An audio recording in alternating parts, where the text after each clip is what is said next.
Bismillahirrahmanirrahim. Assalamualaikum warahmatullahi wabarakatuh. Alhamdulillahirabbil alamin.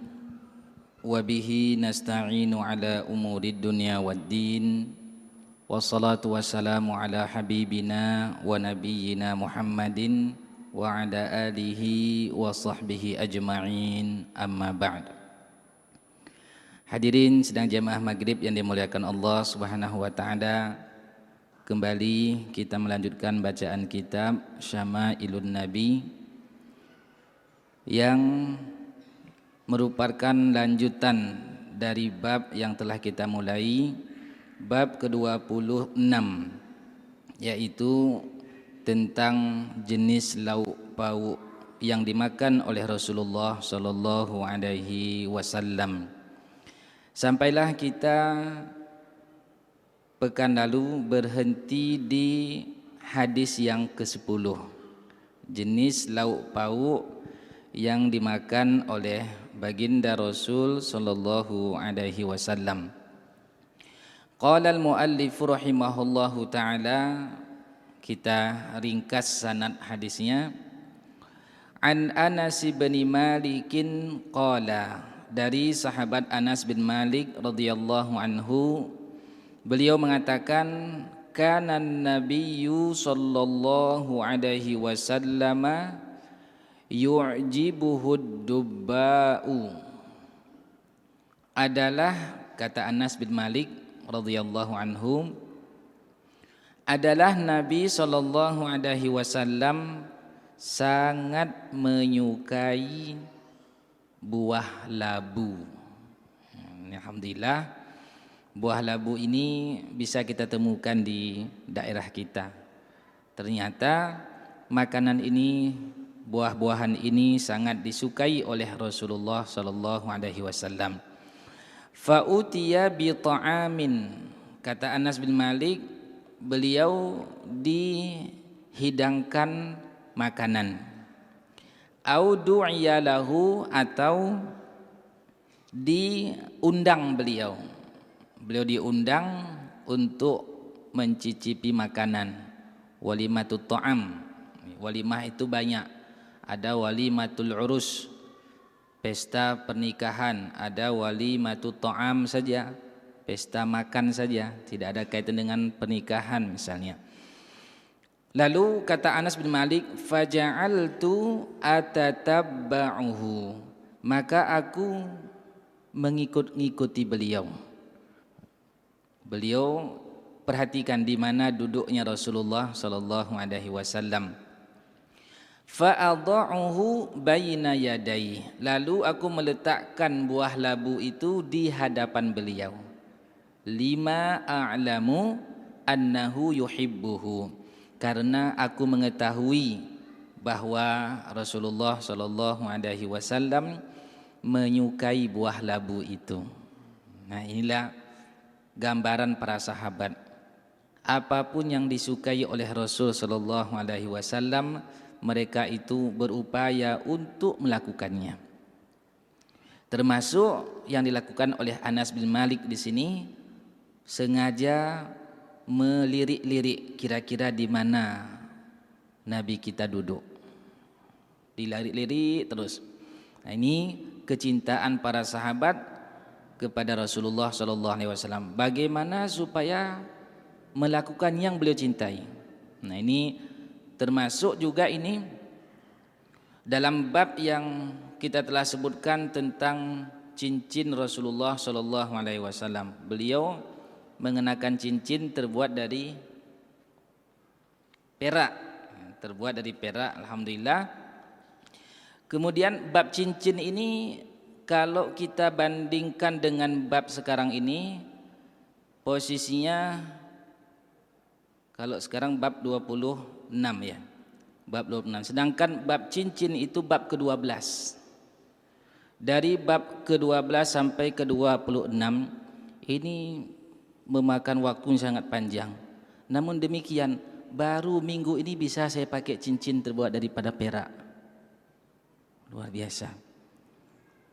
Kadang-kadang bukan karena belum mampu membeli, tapi itulah syaitan hebatnya supaya kita tidak ikuti Rasulullah sallallahu alaihi wasallam, dilupakan, diingatkan dengan yang lain. Dan alhamdulillah ini pun pentingnya juga pendamping hidup diingatkan oleh sang istri, lalu dihadiahkanlah hadiah istimewa cincin terbuat dari perak, sebagaimana Nabi kita sallallahu alaihi wasallam pernah memakai cincin terbuat dari perak. Hanya beda sedikit di sini, kalau cincin Nabi kita sallallahu alaihi wasallam itu ada tulisan Muhammadur Rasulullah, kemudian mata cincinnya terbuat dari perak itu sendiri.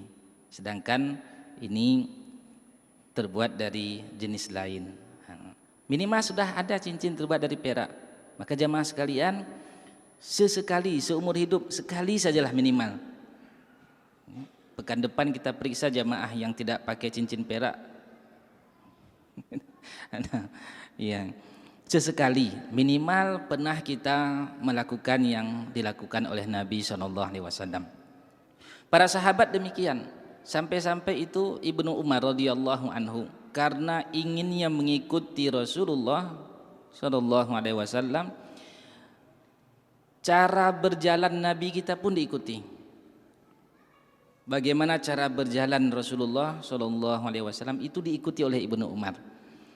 Meskipun secara hukum sebenarnya tidak ada keharusan, sebagaimana memakai cincin terbuat dari perak itu tidak keharusan, hanya saja minimal sekali pernah kita lakukan seperti yang dilakukan oleh Rasulullah SAW. Anas bin Malik dalam hadis ini mengintip-ngintip di mana ini duduknya Nabi, di mana ini duduk beliau. Begitu sudah standby Nabi kita duduk di tempat tertentu, langsung beliau letakkan buah labu di hadapan Rasulullah SAW. Lima a'lamu annahu yuhibbuhu, karena aku tahu bahwa beliau menyukai buah labu. Masya Allah. Andai ini, kalau kita berandai-andai hari ini Nabi kita SAW ada di hadapan kita, apakah kira-kira kita punya obsesi, punya semangat seperti semangatnya Anas bin Malik, selalu mencari-cari apa yang dicintai oleh Nabi, apa yang tidak disukai oleh beliau? Yang disukai itulah yang dilakukan. Kira-kira ada kemungkinan seperti itu, tapi belum tentu ya, karena di zaman Nabi SAW juga ada hidup Abu Jahal, ada hidup yang sejenisnya Abu Jahal dan selainnya. Tapi mudah-mudahan kita yang tidak sempat bertemu dengan beliau ini, kita bangun terus rasa cinta itu.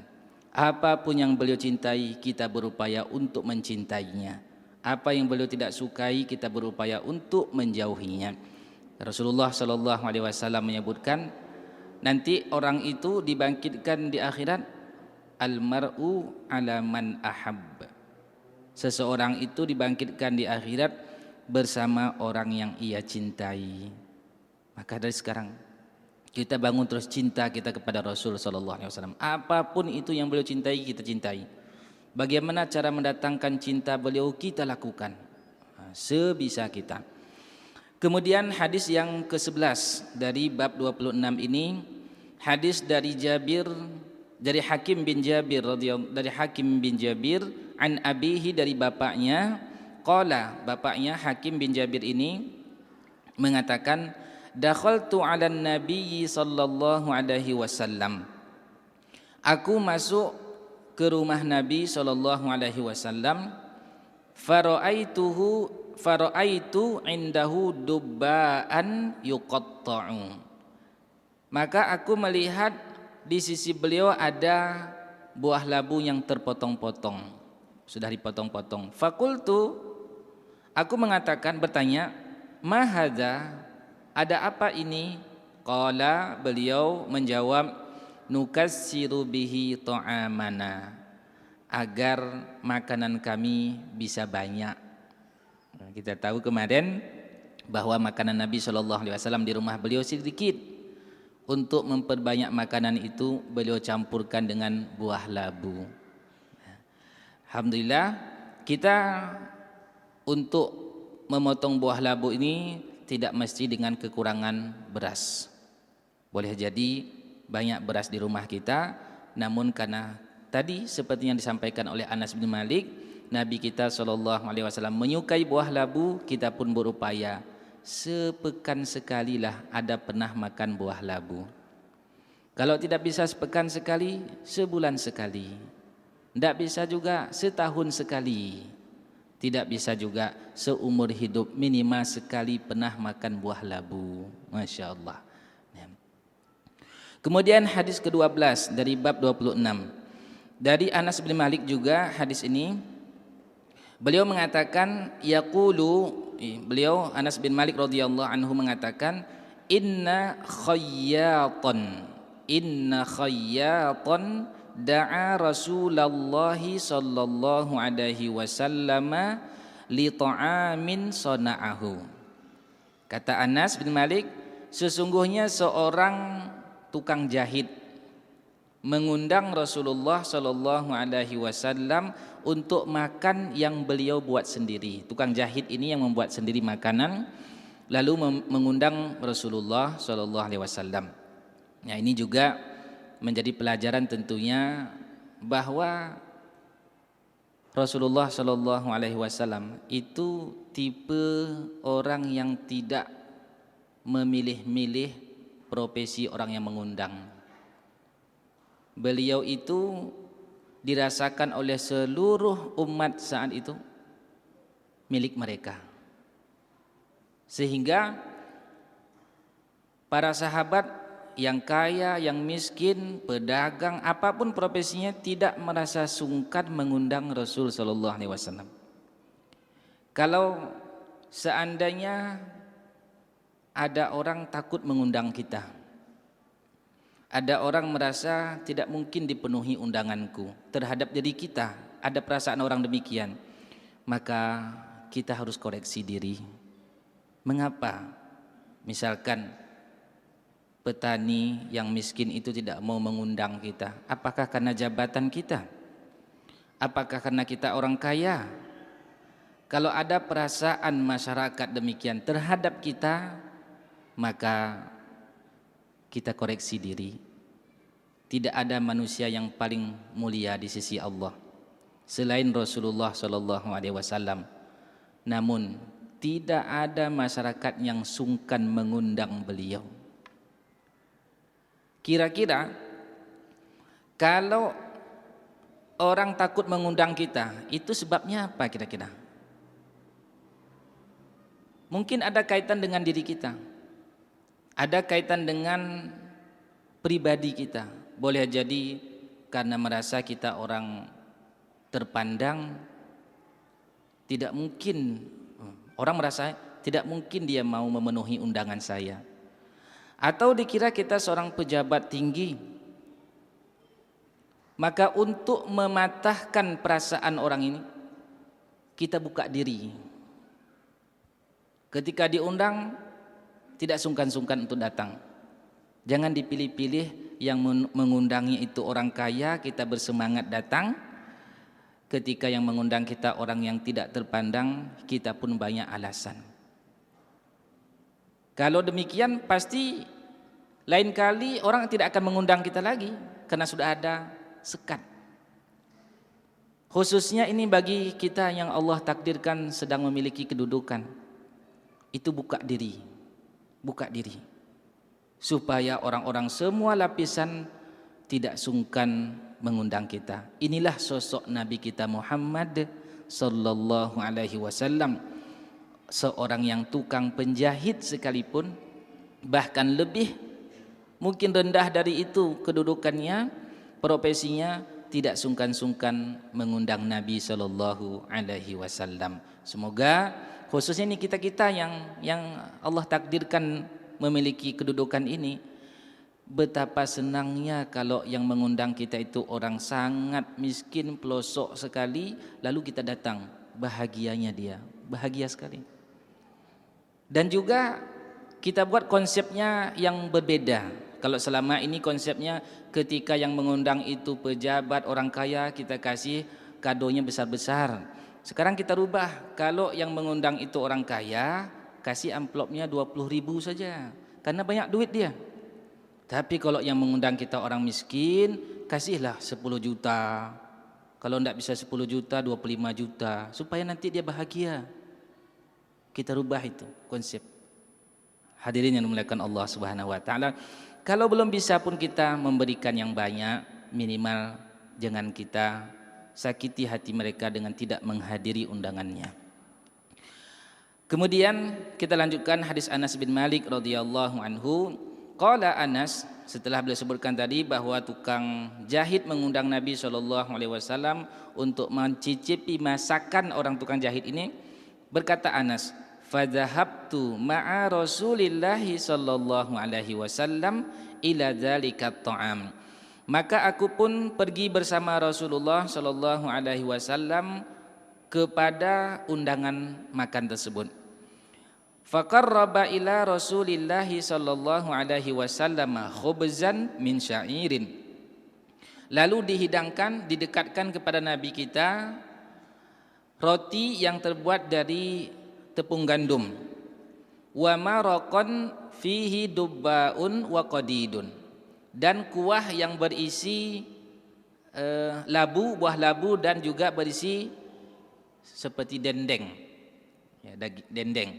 Berisi kuah ini ada isinya labu dan dendeng. Qala Anas. Lalu Anas mengatakan, faraaitun nabiyya sallallahu alaihi wasallam yatatabba'ud dubbaa hawalail qas'ati. Kata Anas radhiyallahu anhu, maka aku melihat Nabi SAW mencari-cari yang buah labu yang ada dalam nampan tadi. Di situ ada roti, ada labu, ada dendeng, tetapi beliau cari-cari buah labu di nampan tersebut. Kata Anas lagi, falam azal uhibbud dubbaa min yaumi idin. Maka semenjak itu aku pun terus menyukai buah labu. Semenjak beliau lihat Rasulullah SAW mencari-cari buah labu dalam nampan itu, maka kata Anas, semenjak itulah aku mencintai buah labu. Mohon juga doa bapak-bapak, saya selama ini belum pernah makan daging semenjak lahir karena tidak suka. Mudah-mudahan setelah baca hadis ini bapak-bapak, ibu-ibu mendoakan saya suka makan daging. Karena setelah ini pembahasannya tentang daging nanti. Masya Allah. Kemudian hadis ke-13. Ini sebelum sudah beberapa kali pertemuan kita tidak ada kesempatan untuk saling berbagi. Sebelum kita lanjut hadis ke-13, ada yang ingin kita diskusikan? Masya Allah. Oh, ada sesepuh di ujung sana. Ada. Masya Allah. Ini ahli kesehatan ini, ahli gizi. Mungkin bisa juga menambahkan apa kelebihan labu menurut gizi, ilmu kegizian. Assalamualaikum warahmatullahi wabarakatuh. Waalaikumsalam warahmatullahi wabarakatuh. Ya Ustadz, cuma saya mau nanya, labu macam-macam labu. Jadi labu yang mana yang dimakan? Masya Allah. Labu iya, kangen kuah belakang. Iya. Nah labu tano, labu Jepang. Nah labu tano memang terkadang gay kubat mah ya orang. Yang labu tu, yang labu tu yang sebenarnya. Yang mana yang mereka. Baik penyampainya. Masya Allah. Dari segi gizi kibannya bagus, getnya labu. Dari ilmu gizi. Dari ilmu gizi, pertama kalau labu ini dia juga ada karbohidrat, tapi ada juga adat dan untuk membuat lambung kita mudah pencernaan. Nah, kemudian bisa dicampur dengan yang lain-lain. Jadi dia dapat bahasa Aceh dari labu timpan. Boleh dengan boleh dengan atau kaya. Masya Allah. Nah, atau ada orang yang memang sekali direbus saja, dimakan pagi-pagi itu. Nah, ada kami sekarang di Tower ada kelapa bilangnya. Pakai kelapa. Jadi nampaknya apa yang Rasulullah laksanakan itu sangat bermanfaat. Masya Allah. Nah, itu kesimpulannya Ustaz. Luar biasa. Inilah pentingnya juga kombinasi ilmu hadis dengan para dokter, para ahli kesehatan ini, ya, supaya lebih sempurna penjelasan. Dan ini tentunya yang ahli yang menjelaskan, ya, tidak sembarang menjelaskan nanti salah. Terima kasih tambahannya. Ya, pertanyaan tadi, labu yang jenis apa dimakan oleh Rasulullah SAW? Ini saya pun mencoba mencari-cari referensi, belum dapat jenis labunya apa. Ya. Hanya lebih dekat kepada labu yang tidak terlalu besar itu, yang kalau tidak salah warnanya hijau, sebesar seperti ini, lebih besar dari kentang, ya. Labu apa namanya warna hijau itu? Jepang. Ya, mudah-mudahan semua labu bisa masuk dalamnya. Ya, mudah-mudahan semua labu bisa masuk dalamnya, insyaallah taala. Nanti bila memungkinkan pekan depan saya akan coba lagi bertanya. Kalau saya tidak bisa mendapatkan di Indonesia, biasanya saya hubungi syekh-syekh di Saudi. Bagaimana tolong kirimkan jenis labu yang dimakan oleh Rasulullah SAW. Ya. Kalau kita di Madinah dulu, labu yang sering kami lihat bukan labu yang besar di tanah itu, yang bulat besar, bukan. Jarang sekali, nggak pernah pun saya lihat. Mungkin karena tidak termasuk orang yang suka jalan-jalan ke pasar. Tapi kalau di kampus, di Universitas Islam Madinah itu, di supermarketnya, di kantinnya dijual labu yang kecil tadi itu, sebesar pokat kira-kira. Apa begahnya? Labu Jepang. Insyaallah, mudah-mudahan. Semoga juga satu saat nanti BKM Masjid bisa mengundang kita khusus makan labu. Insyaallah. Kita lanjutkan hadis ke-13. Ini makanan lain lagi. Hadis ini dari Aisyah radhiyallahu anha qalat, beliau mengatakan, kana nabiyyu sallallahu alaihi wasallam yuhibbul halwa'a wal asala. Adalah Nabi sallallahu alaihi wasallam, kata Aisyah radhiyallahu anha, menyukai makanan yang ada manisannya, dan juga beliau menyukai madu. Madunya madu bukan asli. Karena kalau madu asli, kalau dibawa ke rumah katanya pecah-pecah piring dapur. Madu yang sesungguhnya ini madu minuman, ya. Alhamdulillah kalau madu ini untuk kita di Banda Aceh mudah untuk kita dapati. Banyak toko-toko herbal sekarang, perlu kita sebutkan satu-satu? Tidak usah ya. Banyaklah, alhamdulillah banyak. Ini pun kita upayakan, sedang jemaah sekalian, ada persediaan selalu di rumah kita sediakan. Dan juga para ahli kesehatan nanti bisa menjelaskan lebih dalam bagaimana manfaat daripada madu ini. Hadis ke-14 dari Atha bin Yasar, akhbarahu, beliau memberitakan, anna umma Salamata akhbarathu, bahwa Ummu Salamah mengabarkan kepada beliau, annaha qarrabat ila Rasulillah sallallahu alaihi wasallam, bahwa beliau pernah mendekatkan kepada Rasul sallallahu alaihi wasallam jamban maswiyan, daging yang dibakar. Masya Allah. Ini yang belum bisa saya amalkan ini. Dikasih oleh Ummu Salamah kepada Nabi SAW daging yang dibakar, fa'akala minhu, kemudian langsung dicicipi oleh Nabi SAW. Tsumma qama ila sholati, lalu Nabi SAW pergi sholat, wa ma tawaddo'a, beliau tidak wudhu lagi. Selesai makan daging langsung pergi sholat dan tidak mengulangi wudhu beliau. Nah, ini hadis tambahan beliau makan dan tidak berwuduk lagi sebagai tambahan ilmu fikih, bahwa memakan makanan yang dibakar api itu tidak membatalkan wuduk, kecuali kalau makan daging onta. Itu ada hadis khususnya. Memang sebelumnya ada hadis Nabi SAW diriwayatkan bahwa setiap makanan yang tersentuh api itu membatalkan wudhu. Namun hadis itu dinyatakan oleh para ulama telah dimansuh hukumnya, telah dihapuskan hukumnya dengan adanya hadis kebolehan tidak berwudhu lagi setelah mencicipi makan yang dibakar oleh api, mencicipi makanan yang dimasak oleh api, kecuali tadi hadis yang mengkhususkan memakan daging onta. Kalau makan daging onta itu membatalkan wudhu,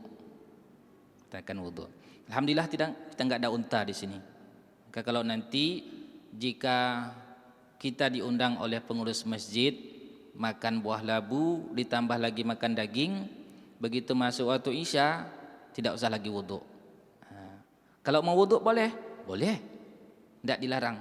Tetapi kalaupun tidak berwudhu itu sudah memadai wudhu tadi, tidak membatalkan wudhu. Ini yang disebutkan oleh Ummu Salamah radhiyallahu anha. Kemudian hadis berikutnya, hadis ke-15 dari Abdullah bin Al-Harits. Qala, beliau mengatakan akalna ma'a Rasulillah sallallahu alaihi wasallam shiwa'an fil masjidi. Kami bersama Rasulullah sallallahu alaihi wasallam makan daging di masjid. Makan daging di masjid. Nah, ini juga sebagai perhatian bahwa masjid tidak semata-mata itu tempat sholat. Juga para sahabat melakukan muamalah.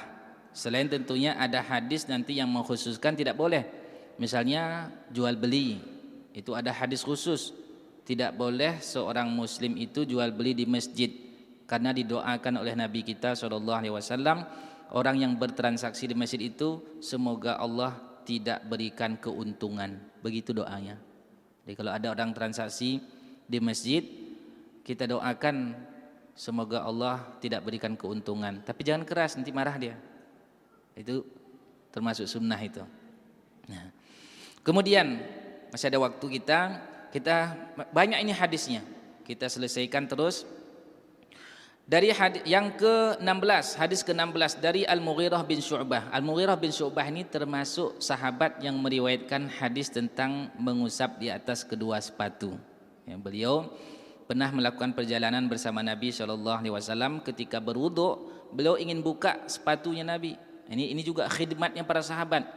Kalau sebelumnya ketika membahas tentang sandal Nabi SAW, ada sahabat khusus menjaga sandal. Diletakkan sandal Rasulullah SAW di ketiak beliau, ketiak kiri dan kanan, sengaja. Siapakah sahabatnya itu? Saya masih ingat jemaah, Ibnu Mas'ud. Ibnu Mas'ud mengatakan ana sahibun na'al, saya orang yang menjaga sandal Nabi SAW. Al-Mughirah bin Syu'bah ini juga satu hari perjalanan bersama Nabi SAW. Ketika berwudu, setelah Nabi kita berwudu, wajah, tangan, kemudian kepala, lalu kaki. Karena Nabi kita SAW memakai sepatu, maka Al-Mughirah bin Syu'bah langsung bergegas untuk membuka sepatu Nabi kita. Disampaikan oleh Nabi kita SAW, da'huma, tinggalkan, jangan dibuka. Fa inni adkhaltuhuma tahirataini. Sesungguhnya aku memakai sepatu tadi dalam keadaan berwudu. Jadi ini hukum fikihnya. Kalau kita memakai sepatu dan sebelum memakai sepatu ataupun kaos kaki sama hukumnya. Kalau sepatu itu terpenuhi syaratnya suci, sepatu itu bahannya kemudian halal, bukan bahan curian, bukan barang curian, lalu kedua mata kaki kita tertutup. Ini kedua kaki tertutup, itu terpenuhi syaratnya. Maka ketika kita memakai sepatu tersebut atau kaos kaki nanti yang memenuhi syarat dalam keadaan berwudu, nanti saat berwudu, dah ketika batal wudu kita, berwudu lagi, tidak usah buka sepatunya, tidak usah buka kaos kakinya. Kalau sepatunya terbuka mata kaki, maka harus dibuka, yang diusap di kaos kakinya saja. Diusap kaos kakinya bagian atas, bukan bahagian bawah, sebagaimana Ali bin Abi Thalib radhiyallahu anhu mengatakan, "Lau kana dinu birra'yi lakana asfalul khuf ahaqqu bil mashi min a'lahu. Seandainya agama Islam ini landasannya logika semata, niscaya mengusap di bawah sepatu itu lebih pantas daripada atasnya. Wa ra'aitu Nabi sallallahu alaihi wasallam yamsahu ala dhahiri. Sungguhnya aku telah melihat Nabi sallallahu alaihi wasallam mengusap sepatu di atasnya, di bagian atas. Maka kita usap. Untuk waktunya bagi orang yang mukim itu 1 hari 1 malam. Selama 1 hari 1 malam ketika batal wudhu dia tidak usah buka kaos kakinya, diusap saja di atas. Untuk musafir itu diberikan waktunya oleh Nabi SAW 3 hari 3 malam. Khususnya bagi kita musafir, walaupun bukan musafir ini mukim, kita amalkan sesekali. Sebelum pakai kaos kaki, kalau di rumah misalkan sebelum pakai kaos kaki, kemudian kita berwudu, lalu kita kenakan kaos kaki. Besok subuh misalkan bisa memungkinkan kita tidak membuka kaos kaki ke kamar mandi, lalu kita berwudu nanti di bahagian kaki tidak usah dibuka kaos, diusap bahagian atas. Ya, itu sudah sah hukumnya. Nah ini Al-Mughirah bin Syu'bah meriwayatkan hadis tentang mengusap di atas kedua sepatu. Al-Imam Ahmad rahimahullah mengatakan hadis tentang mengusap di atas kedua sepatu itu hadisnya tidak sedikit pun diragukan lagi. Banyak sekali sahabat yang meriwayatkan. Sebahagian ulama seperti Al-Hasan Al-Basri rahimahullah mengatakan 70 orang sahabat yang meriwayatkan hadis tentang mengusap di atas kedua sepatu. Jadi ini luar biasa. Kaos kaki itu mengambil hukum sepatu jika kaos kakinya memenuhi syarat tadi, tertutup kedua mata kaki.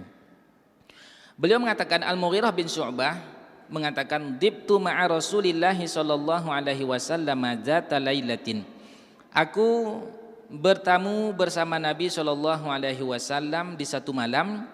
Fa'utiya bijambin maswiyin, lalu diberikan kepada beliau daging bahagian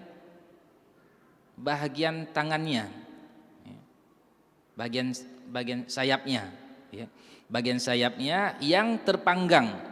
Summa akhadha syafrata, lalu Nabi SAW mengambil pisau. Faja'ala yahuzzu, beliau potong-potong bahagian sayap tadi. Kalau kambing bukan sayap ya, tangan ya. Sayap tangan. Kemudian fahazzali biha minhu, lalu Nabi SAW memotong untukku, kata Al-Mughirah. Qala, beliau mengatakan, Al-Mughirah mengatakan, faja'a Bilalun yu'dzinuhu bis-shalah. Tiba-tiba datang Bilal bin Rabah memberitahukan bahwa waktu sholat sudah masuk. Ini belum ya? Belum. Fa'alqas syafrata, lalu Nabi SAW langsung meninggalkan pisau itu, meninggalkan parang tersebut. Nah ini juga tentu sedang jamaah sekalian, bagaimana perhatian Nabi kita SAW terhadap sholat jamaah, sholat tepat waktunya. Tidak mendahulukan yang lain.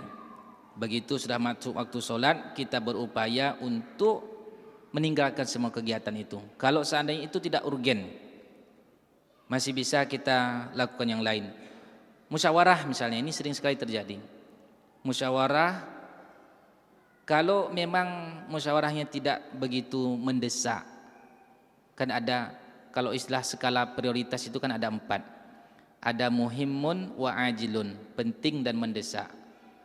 Ada muhimmun ghairu ajilin, penting tapi tidak mendesak. Ada ajilun ghairu muhimmin, ada mendesak tapi tidak penting. Dan yang keempat, ghairu muhimmin wa ghairu ajilin, sudah tidak penting, tidak mendesak. Misalnya, bagaimana kita membuat skala prioritas ini? Azan berkumandang, sementara sedang rapat. Rapat ini posisinya penting dan mendesak atau tidak? Kalau seandainya tidak, maka sholat tadi tepat waktunya penting dan mendesak, maka kita dahulukan skala prioritas. Dan kita masih ingat hadis tentang orang-orang yang menjaga sholat jamaah tidak ketinggalan takbiratul ihram selama 40 hari, maka Allah berikan jaminan 2. dijamin terbebas dari api neraka, dijamin bebas dari sifat munafik. 40 hari. Nah, ini juga sebagai pemberitahuan ini. Semoga menjadi motivasi untuk diri saya menjaga. Saya juga sudah berazam semenjak tanggal 1 kemarin, mudah-mudahan sampai 40 hari ke depan tidak ketinggalan takbiratul ihram. Saya amanahkan untuk keluarga juga agar mengingatkan selalu, kalaupun saya tertidur harus dibangunkan. Maka kita buat azam sekaligus ini. Kalau secara hitungan kalendernya awal tahun, maka bisa kita buat program itu minimal 40 hari. Kalau Sa'id ibn al-Musayyib itu 50 tahun tidak pernah ketinggalan takbiratul ihram. 50 tahun. Masya Allah. Kita coba 40 hari saja. Kalau hari ini masih tanggal 4, kita tambah nanti 4 hari setelah, berarti satu bulan 30 hari. Hitungannya kita buat 30 hari tambah 10 hari jadi 40 hari. Sering mendoakan kita sedang jemaah sekalian agar istiqomah. Allah berikan jaminan itu 40 hari tidak ketinggalan takbiratul ihram bersama imam berjamaah. Allah bebaskan dari api neraka, Allah bebaskan dari sifat orang munafik. Sudah masuk waktu? Belum. Kita lanjutkan hadis ini.